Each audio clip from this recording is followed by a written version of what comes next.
平過你超市買。呢個海南展位絕對係全澳門最平嘅展位。啟動。過嚟睇下有冇最中意嘅雲南特產玫瑰花醬先。哇！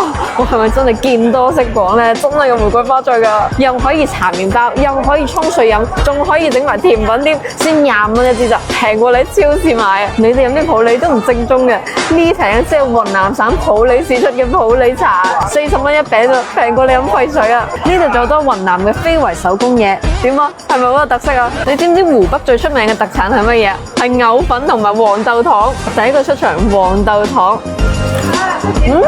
好好食啊！嗰啲似薩琪瑪嘅感覺，但佢更加脆，唔怕超牙。我個人感覺嗰啲似薩琪瑪嘅升級版。呢個湖北黃豆餅推薦，湖北非常出名120日嘅手撕雞，你哋有冇試過呢？呢度仲有兒童市集啊，記得帶埋小朋友過嚟玩。各位觀眾，海南嘅特產係乜嘢？你哋知唔知？5蚊一罐嘅海南黃燈籠辣椒醬係咪顛覆咗你嘅認知呢？我覺得呢個5蚊一罐嘅辣椒醬未必捱到最後一日。海南特產咖啡咁大包先25蚊，仲要買2送1，平均一包先個幾啊！乜海南嘅物價真係咁平嘅咩？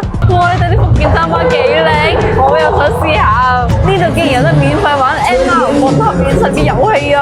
唔得，免費嘅嘢我一定要試下先。點啊？係咪好型啊？我唔得啊！我玩唔夠2分鐘已經覺得好攰啊！你終於明白其實2分鐘係好漫長嘅咧，唔好成日笑我哋啊，知唔知啊？咩叫非遺同現代嘅相結合？只有呢度先有得睇。哇！肇慶有咩美食咁多人圍住咧？哇！